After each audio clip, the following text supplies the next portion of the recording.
الله أكبر الله أكبر. Assalamualaikum warahmatullahi wabarakatuh. Alhamdulillahi rabbil alamin, alladzi amara an-nasa bittaqwa wa may yattaqillah yaj'al lahu makhraja wa yarzuqhu min haitsu la yahtasib. Asyhadu an la ilaha illallah wahdahu la syarikalah wa asyhadu anna Muhammadan abduhu wa rasuluh. Allahumma shalli wa sallim ala hadzal nabiyil karim wa ala alihi wa sahbihi wa man tabi'ahum bi ihsanin ila yaumiddin, amma ba'd. Pertama sekali penghormatan kami kepada imam dan semua pengurus masjid besar Pahlawan. Yang kedua, penghormatan kami kepada seluruh pengurus DKMA dan yang Allah muliakan, jamaah subuh yang hadir di rumah Allah.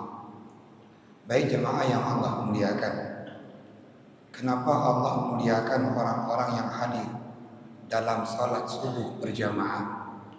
Ketika Nabi sampaikan dalam sebuah hadis, wa basyiril masya'ina bi zulmi ilal masajid, sampaikan kabar gembira, kata Rasulullah, orang-orang yang melangkahkan kakinya berangkat ke masjid dalam kegelapan.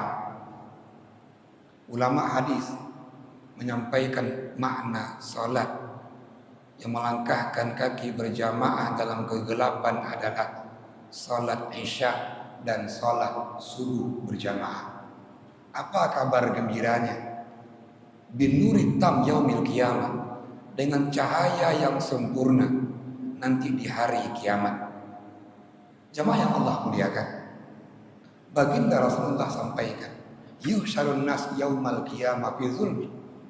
Nanti Allah kumpulkan semua manusia di padang mahsyar dalam keadaan gelap gulita. Orang-orang yang beramal, orang-orang yang beriman, maka Allah berikan orang itu cahaya. Maka makna an-nur tam, cahaya yang sempurna itu, cahayanya tetap, cahayanya tidak redup. Maka orang-orang yang melangkahkan kakinya salat subuh berjamaah, Allah berikan cahaya yang sempurna di padang mahsyar. Ketika orang gelap menuju siratal mustaqim, orang-orang yang salat subuh berjamaah, Allah berikan cahaya. Dan itu pun juga Allah abadikan dalam surah Al-Hadid ayat 12, firman Allah, yauma taral mu'minina wal mu'minat yas'a nuruhum baina aydihim wa aymanihim. Nanti di padang mahsyar, di hari itu, kata Allah, hari kapan? Hari kiamat. Kamu akan melihat orang mukmin, orang mukminah, yas'a nuruhum, mereka berjalan, di hadapan mereka ada cahaya, di samping sebelah kanan mereka ada cahaya. Maka Nabi sampaikan, yu'tan nasun nura yaumal qiyamah bi a'malihim. Orang itu nanti akan Allah berikan cahaya untuk penerangan di hari kiamat sesuai dengan amalan-amalannya. Maka jamaah subuh yang Allah muliakan, kita bersyukur, memuji Allah. Allah bangunkan kita pagi hari ini. Allah gerakkan kaki kita untuk melangkah ke masjid. Maka janji Allah, dan kita yakin, karena orang-orang beriman adalah meyakini adanya hari kiamat. Dan baginda Rasulullah menyampaikan keutamaan orang-orang yang salat berjamaah, melangkahkan kakinya ke masjid di salat subuh ini. Allah berikan cahaya yang sempurna nanti di hari kiamat. Yang kedua, salawat dan salam kita kirimkan ke baginda Rasulullah sallallahu alaihi wasallam, Nabi yang berwasiat kepada umatnya melanjutkan wasiat Rasul terdahulu. Kalau kita lihat surah Al-A'raf, Allah berfirman, "Idz qala lahum akhuhum Nuh alla tattaqun." Semua rasul berwasiat untuk kaumnya. Apa wasiatnya? Alla tattaqun, supaya kaumnya itu bertakwa. Maka tak kalah sahabat Sa'ad bin Waqqas, Mu'az bin Jabal datang ke Rasulullah minta wasiat. Nabi didatangi oleh Mu'az bin Jabal. Tak kala Mu'az mau meninggalkan kota Madinah dan berangkat ke kota Yaman. Kata Mu'az, "Ya Rasulullah, ausini." Ya Rasulullah, berikan saya wasiat. Maka wasiat Nabi ke Mu'az bin Jabal adalah, "Ya Mu'az," kata Nabi, "ittaqillaha haitsuma kunta." Bertakwalah engkau ya Mu'az dimanapun engkau berada. Haitsuma bermakna dia tempat. Haitsuma bermakna dia waktu. Bertakwalah kepada Allah kapanpun engkau ada waktunya. Juga haitsuma bermakna dia adalah kaifama. Artinya bertakwalah kepada Allah bagaimanapun kondisi.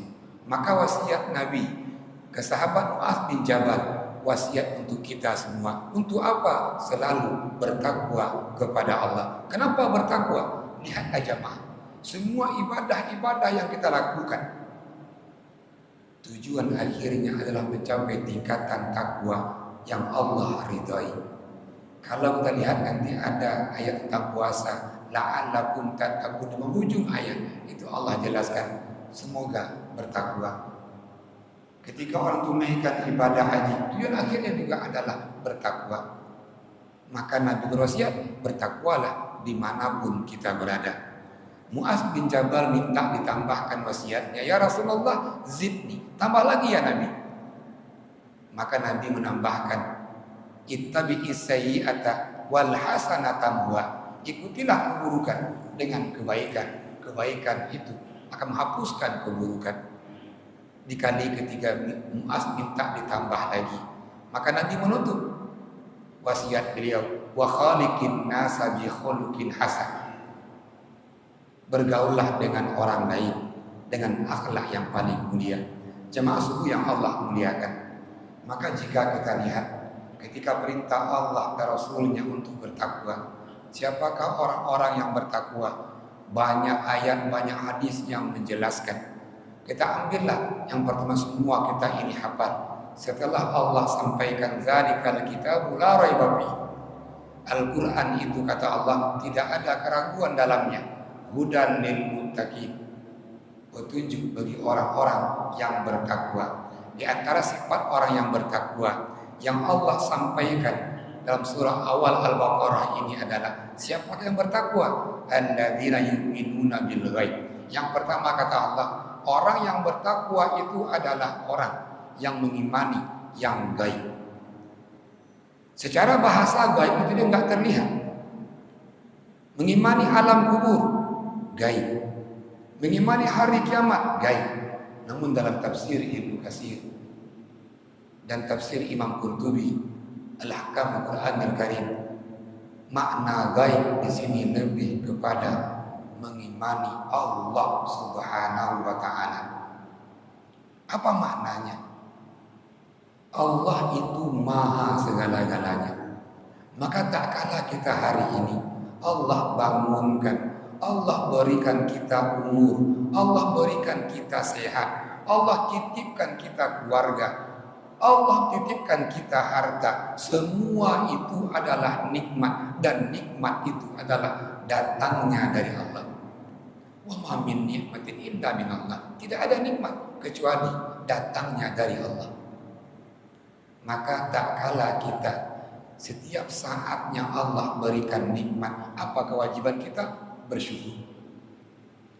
Dan yang kedua, tak kalah kita ditimpa cobaan ujian, masalah hidup, sakit, hilang harta, dan seterusnya, maka orang-orang yang bertakwa itu juga meyakini bahwa wa ma asaba min musibah illa biiznillah.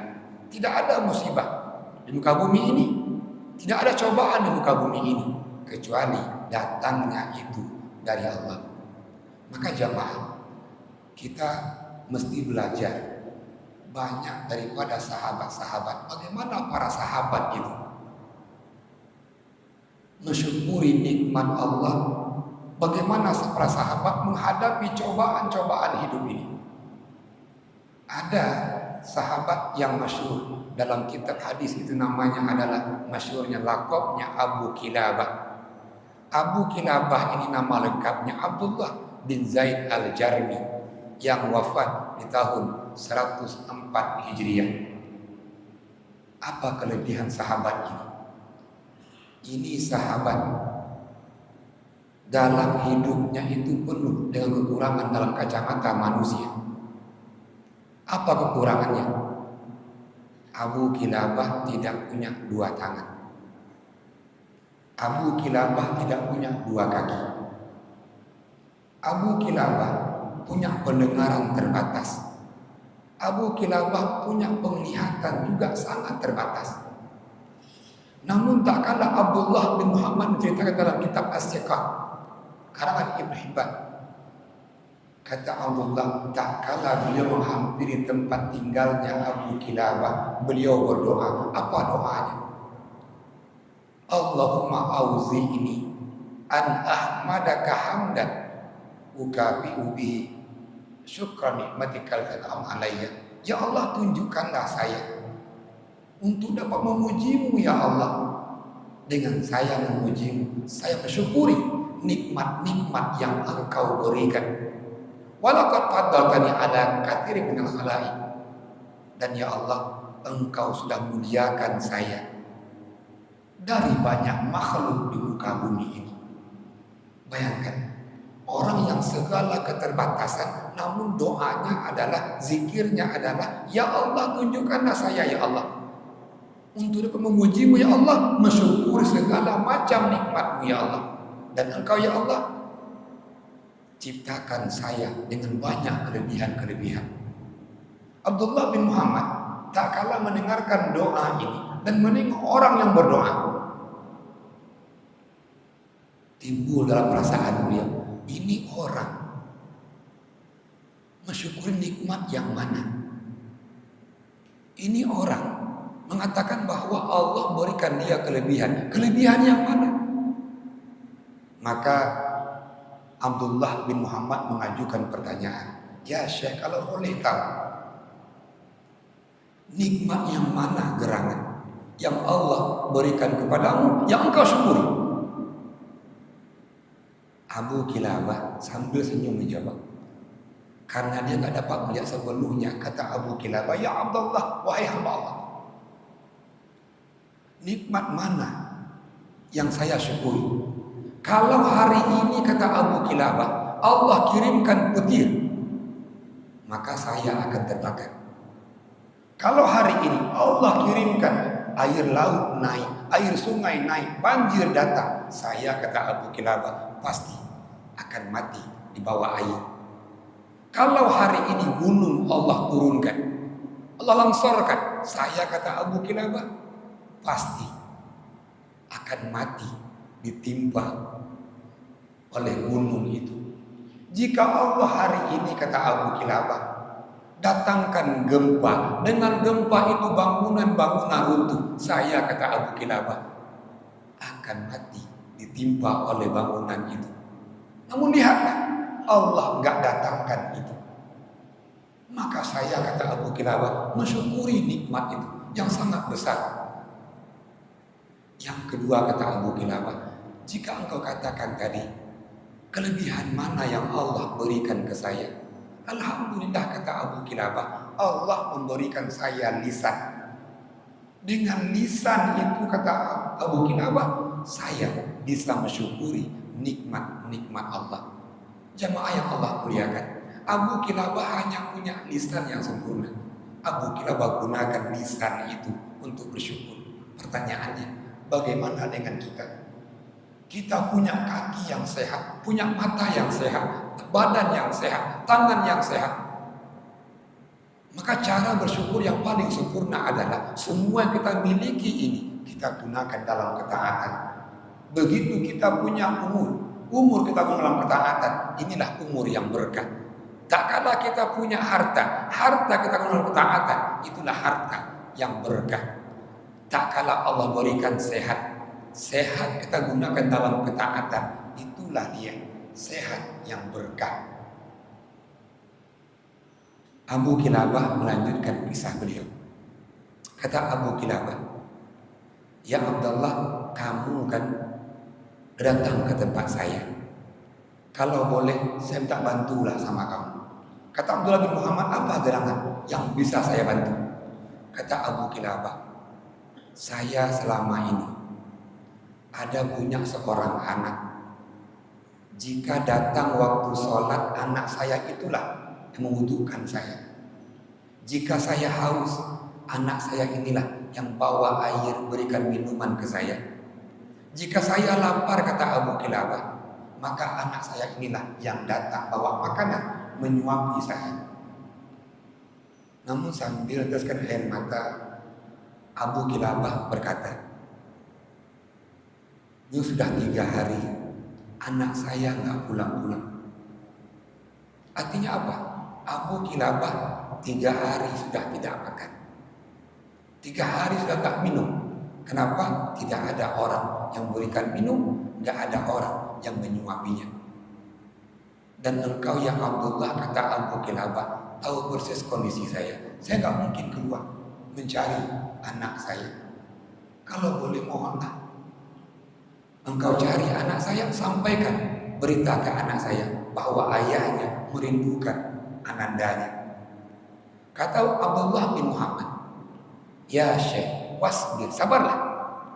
Fa innan nabiyya 'allamana," baginda Rasulullah mengajarkan kita, "man yamshi fi hajati akhi," orang yang memenuhi kebutuhan saudaranya, wa huwa fi aunillah, orang itu dalam pertolongan Allah, dalam penjagaan Allah. Saya pasti. Kata Abdullah bin Muhammad, "Cari ananda." Singkat cerita, keluarlah Abdullah bin Muhammad mencari anaknya Abu Kilabah. Belum jauh dari tempat tinggalnya Abu Kilabah, Abdullah bin Muhammad menemukan ada orang yang diterkam oleh binatang buas dan orang itu meninggal. Abdullah bin Muhammad yakini karena di daerah itu yang tinggal hanyalah Abu Kilabah dan anaknya. Dipastikan oleh Abdullah bin Muhammad itu anaknya Abu Kilabah. Abdullah kembali pula menyampaikan ke Abu Kilabah bahwa anandanya itu sudah tiada. Namun di tengah jalan dia berpikir, apakah kondisi kejiwaan Abu Kilabah siap menerima berita yang selama ini orang membantu dia, memberikan dia makan, memberikan dia minum, sudah tiada.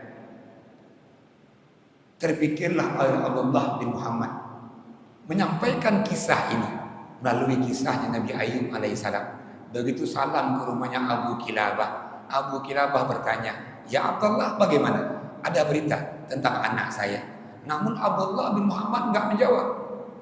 Kembali mengajukan pertanyaan, "Ya Syekh, apakah datang berita kepadamu tentang Nabi Ayub alaihissalam?" Kata Abu, "Datang berita sama saya." "Bagaimana Nabi Ayub?"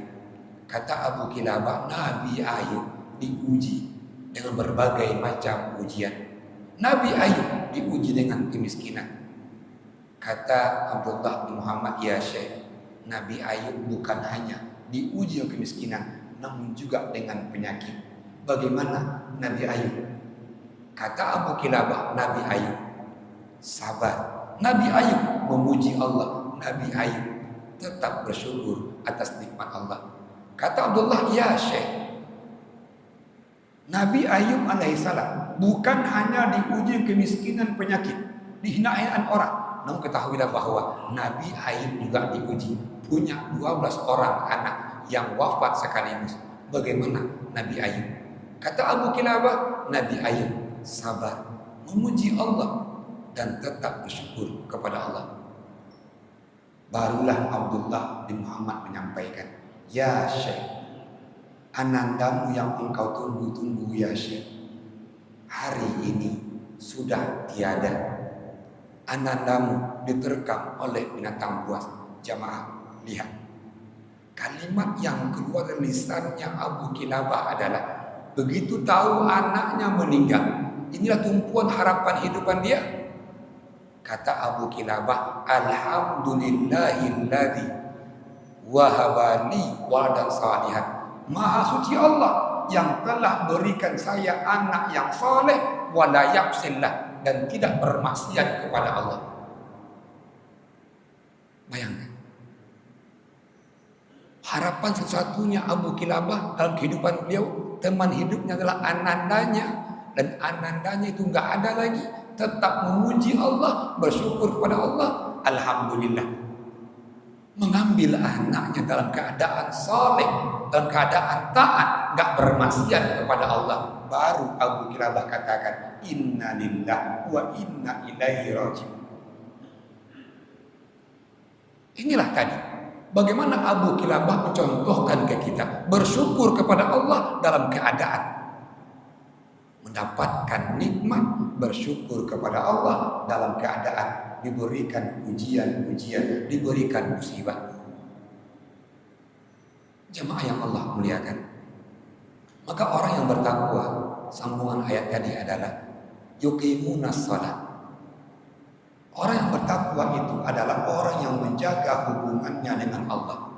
Maka semua ibadah-ibadah kita lakukan ini dalam rangka kita mendekatkan diri kita kepada Allah. Kenapa Allah ambil salat? Karena a'zamul ibadah, ibadah yang paling agung setelah tauhid adalah salat. Maka orang bertakwa itu menjaga hubungan dengan Allah, namun selanjutnya wa mimma razaqnahum yunfiqun. Orang yang bertakwa gak cukup dengan hanya kita beribadah, dengan hanya kita menjaga hubungan dengan Allah, namun Allah perintahkan wa mimma razaqnahum yunfiqun. Kalau kami titipkan rezeki, kata Allah, orang itu menginfakkan. Artinya apa? Orang yang bertakwa itu menjaga hubungan sosialnya. Yang bertakwa itu menjaga hubungan sesama manusia. Berapa banyak nanti perbuatan kita, pergaulan kita yang akan kita diminta pertanggungjawaban di hari kiamat. Maka minimal dalam kehidupan kita bersosial, berinteraksi dengan yang lain, minimalnya adalah kita tidak menyakiti orang lain. Ketika Nabi ditanya oleh sahabat, ya Rasulullah, inna fulana tuzkar bi kasrati salatiha wa siyamiha wa sadaqatiha. Ya Rasulullah, ada perempuan yang dia masuk banyaknya salatnya. Artinya kalau banyak itu dia yang wajib dia amalkan, yang sunat dia amalkan. Dengan banyaknya puasanya, dengan banyaknya sedekahnya. Hanya saja perempuan itu, kata sahabat ini, tu'zi jiranaha, sering menyakiti orang lain. Apa kata Nabi? Wahya finnar, perempuan itu neraka. Salatnya banyak, puasanya banyak, sedekahnya banyak, yang wajib zakat, yang sedekah banyak dikeluarkan, namun sering menyakiti orang lain, kata Nabi, tempatnya neraka. Kalau kita ukur dengan diri kita, Pak, kita ibadah sudah kurang, sering menyakiti orang lain, maka kita ini nggak lebih, tempat kita neraka. Ini disampaikan. Di kali yang kedua sahabat bertanya lagi, ya Rasulullah, juga ada perempuan, salatnya enggak banyak, puasanya juga enggak banyak, sedekahnya pun juga enggak banyak, namun perempuan itu enggak pernah menyakiti orang lain. Itu bagaimana? Apa kata Nabi? Wa hiya bil jannah, perempuan itu akan Allah tempatkan dalam surga Allah. Maka dalam kehidupan sosial kita, minimal kita tidak menyakiti orang lain. Namun yang Rasulullah ajarkan kita adalah bagaimana kita bersosial, berinteraksi dengan yang lain. Wa mimma razaqnahum yunfiqun, membantu orang lain. Maka jamaah subuh yang Allah muliakan, ketika Nabi sampaikan mayyasara ala muksirin yasarallahu fid dunya wal akhirah, orang yang membantu orang lain, yang angkat kesulitan orang lain, maka Allah angkat kesulitannya dunia akhirat. Kalau dengan bahasa yang lain, kita punya masalah, kita punya problema, Allah akan angkat masalah kita kapan? Tak kala kita mampu membantu orang lain. Ada kita di level dapat membantu orang lain, ketahuilah itulah ibadah yang paling agung. Ketika Nabi ditanya, ya Rasulullah, ayu amalin ahabbu ilallah, ibadah apa yang paling Allah cintai? Nabi menjawab bukan sholat, Nabi menjawab bukan haji, bukan puasa. Namun tak kala dihadapkan pertanyaan, amalan apa yang paling Allah cintai? Nabi menjawab, sururun tudkhiluhu ala kulli mu'min. Amal yang paling Allah cintai adalah mampu membahagiakan orang lain. Kalau enggak mampu dalam skala umum, kita mulai. Kita punya istri kita bahagiakan. Kita punya anak kita bahagiakan. Kalau pertanyaannya, saya Ustaz sudah berkali-kali berusaha membahagiakan istri, membahagiakan anak. Saya dapat apa?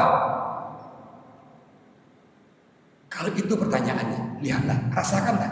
Tak kala kita mampu membahagiakan orang lain, kita akan bahagia. Kapan bapak akan bahagia? Tak kala menengok anak-anaknya bahagia. Kapan istri akan bahagia? Menengok suaminya, anaknya bahagia. Maka seorang muslim kapan dia bahagia? Menengok muslim yang lain bahagia. Dan tak kala kita mampu membahagiakan orang lain. Tengok, Nabi berikan komparatif perbandingan. Bagaimana ibadah yang normal, yang formal tadi dengan ibadah ini. Kata Rasulullah, ketika saudaraku mampu membantu yang lain, membahagiakan yang lain, ahabbu ilayya, itu kata Nabi, lebih saya cintai. Wa khairun min ayyatakifa fi masjidi hadza syahra. Orang itu lebih baik dan pahalanya lebih banyak kata Nabi daripada orang itu beriktikaf di Masjid Nabawi 1 bulan. Jemaah ketahuilah, 1 sholat di Masjid Nabawi sama dengan 1000 sholat di Masjid Besar Pahlawan ini. Dapat sholat 5 kali, maka sehari itu 5000 kali sholat ada di Masjid Besar ini. Kalau kita kalikan 30 hari 1 bulan, 150.000 kali. Artinya kita bahagiakan satu orang yang gak punya makanan, kita kasih makan, bahagia dia. Nah, kita sama perbandingannya ngejak Masjid Besar Pahlawan ini 150.000 kali. Ini kata Nabi. Artinya apa? Tak kala kita membantu orang lain, membahagiakan orang lain, itu adalah ibadah yang sangat Allah cintai dan berikan dia pahala juga yang besar. Maka jamaah yang Allah muliakan, terkadang tak kala kita mau bantu orang lain, ada kekhawatiran, untuk saya mana nanti kalau habis bagaimana? Dalam kita menginfakkan harta kita, itu ada dia dalam tafsir Asy-Sya'rawi, yunfikuna bisarra'i wa dharra, ketika menafsirkan surah Ali Imran. Ini juga sifat orang-orang bertakwa 134, kata Imam Sya'rawi. Kita membelanjakan harta kita, berinfak itu ada 4 level, 4 tingkatan. Tingkatan yang pertama, jika ada orang minta-minta sama kita, kita beri. Nah, ini kita ada di level dermawan yang paling rendah, namanya as-sakha. Dan dermawan, sakha namanya. Ada orang butuh di Aceh kami yang hari ini, di mana-mana saja saudara kita, namun dia malu untuk minta. Kita tahu dia butuh, kita beri. Kita ada naik level, namanya al-jud. Tengok, kata Anas bin Malik radhiyallahu anhu, baginda Rasulullah itu orang yang paling jud. Tak kala Ramadan, luar Ramadan. Maknanya apa jud? Ketika sahabat lain butuh, Nabi memberikan tanpa diminta. Ketika ada orang, Allah titipkan harta yang banyak, berinfak dengan jumlah yang banyak, dalam waktu yang panjang, ini namanya al-karam. Namun Bapak Ibu, sedekah infak yang paling tinggi adalah namanya ithara. Ketika Allah abadikan dalam surah Al-Hasyr ayat 9, wa yu'thiruna, ini dia, ithara, wa yu'thiruna ala anfusihim walau kana bihim khasasa. Apa makna isara? Orang mendahulukan orang lain dalam dunia ini daripada dirinya. Kita butuh makan hari ini. Ada kawan kita ditimpa musibah dan butuh makan juga, kita dahulukan orang itu. Dan ini amal Rasulullah dan amalan para sahabat. Kita ambil contoh dalam hadis Imam Sahih Bukhari dan Muslim. Ketika ada orang dari Mekah, sahabat dari Mekah datang ke Rasulullah. Kata sahabat ini, ya Rasulullah, ini majhul. Nabi, saya kelaparan, saya kelelahan. Jadi kalau kombinasi ini ya, lapar, lelah, majhul. Kalau orang sehari nggak makan, namanya ju'. Berhari-hari nggak makan namanya piyaumin zi masgobah namanya. Nah ini sahabat datang dari Mekah jalan kaki sampai di Madinah, kelelahan, kelaparan, datang ke Nabi, ya Rasulullah, ini majhul. Nabi panggillah istri-istri Nabi. Untuk apa? Berikan makan ke sahabat ini. Namun kata Sayyidah Aisyah, ya Rasulullah, ma indana illal ma. Kita nggak punya apa-apa ya Rasulullah kecuali air minum. Nabi gandeng tangan sahabat dari Mekah ini, umumkan di depan sahabat Ansar Madinah. Apa kata Nabi? Man yudifu hadzal rajul. Siapa yang mau jadikan orang ini sebagai tamunya? Salah seorang sahabat angkat tangan. Saya ya Rasulullah. Dalam tafsir Ibnu Katsir, nama sahabat ini adalah Thalhah bin Abdullah, ayah angkatnya Anas bin Malik.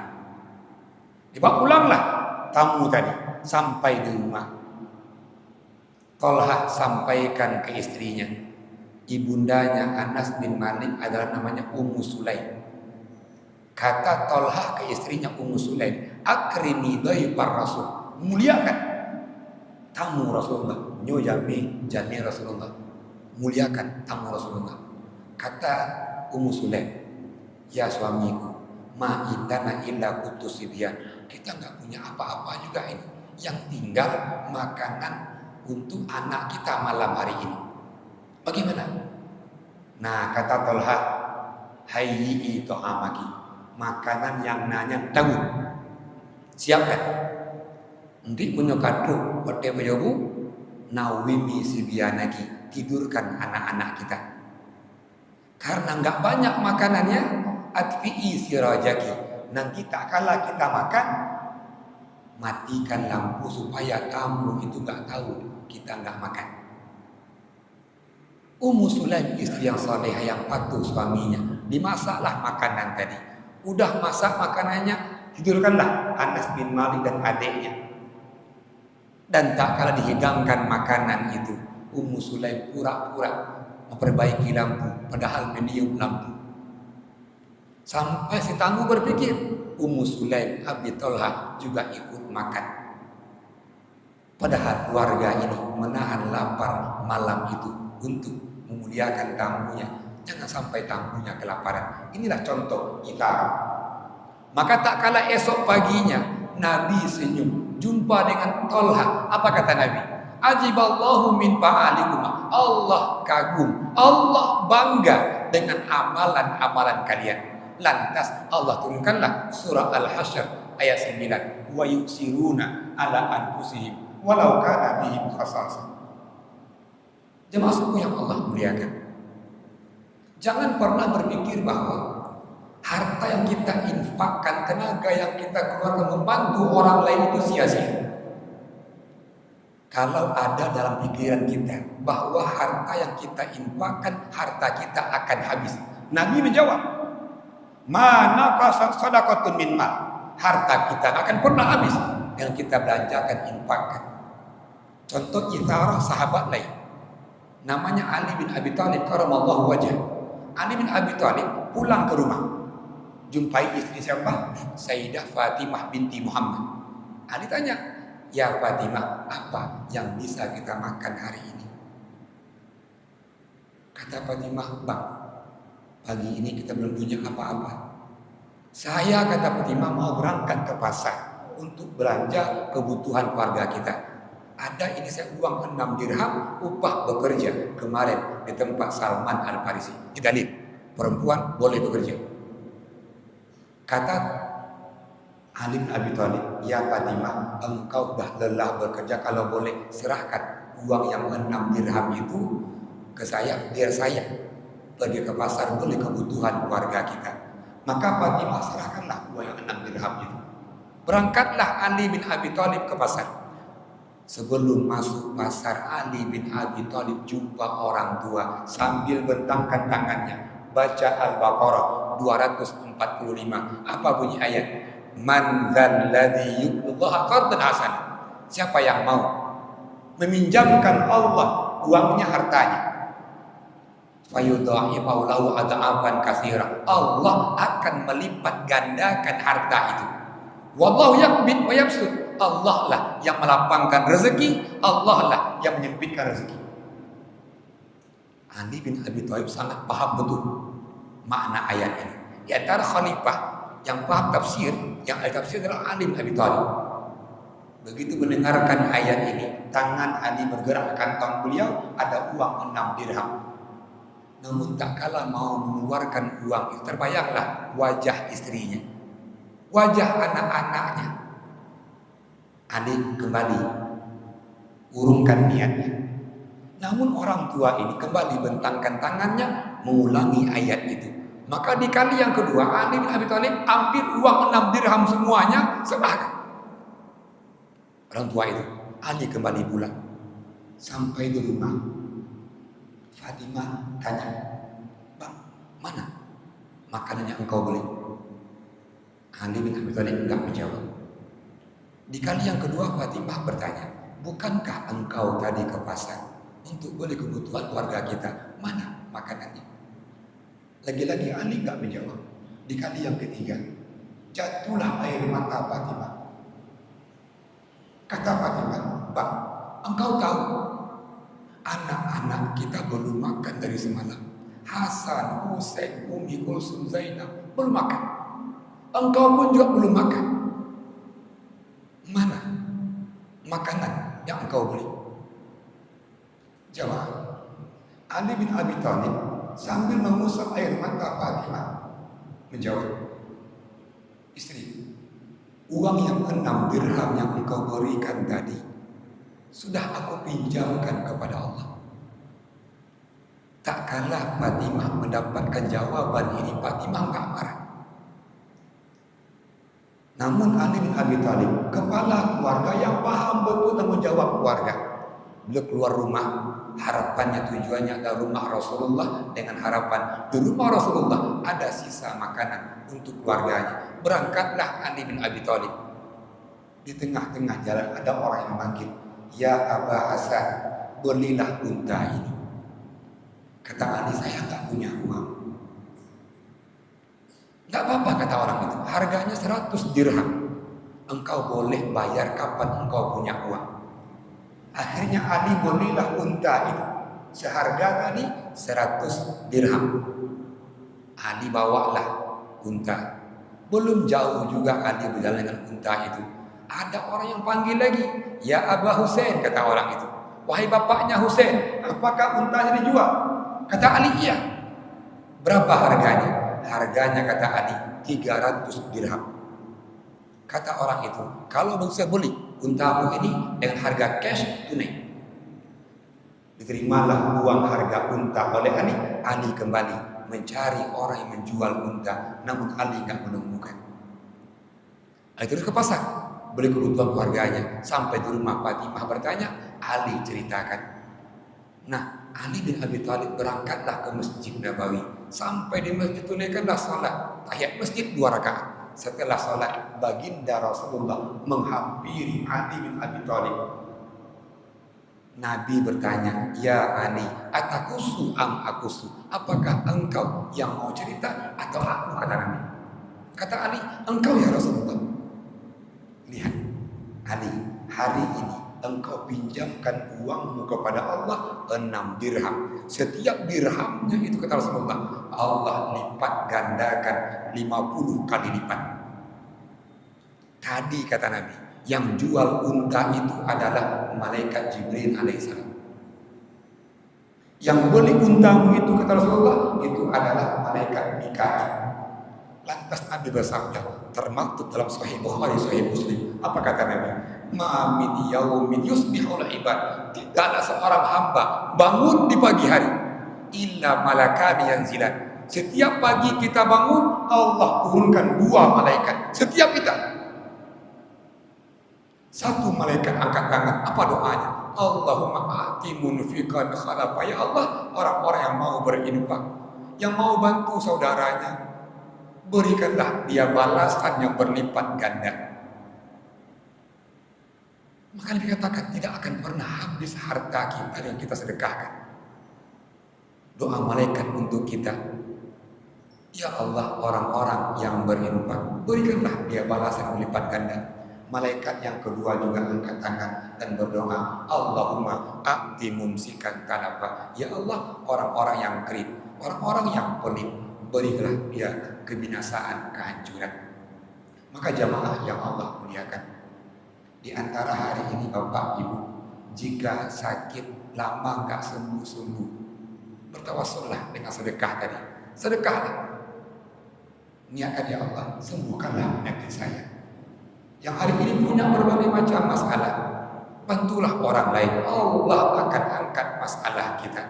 Ini di antara sifat orang-orang yang bertakwa yang Allah abadikan dalam surah Al-Baqarah ayat ketiga. Semoga kita, Allah panjangkan umur kita berjumpa dengan Ramadan, dan kembali kita akan Allah didik melalui ibadah Ramadan menjadi orang-orang yang bertakwa. Mohon maaf atas kekurangan, dan saya akhiri. Assalamualaikum warahmatullahi wabarakatuh. المسلمين على الحق يا رب العالمين. ربنا آتنا في الدنيا حسنة وفي الآخرة حسنة وقنا عذاب النار. وصلى الله على سيدنا محمد وعلى آله وصحبه وبارك.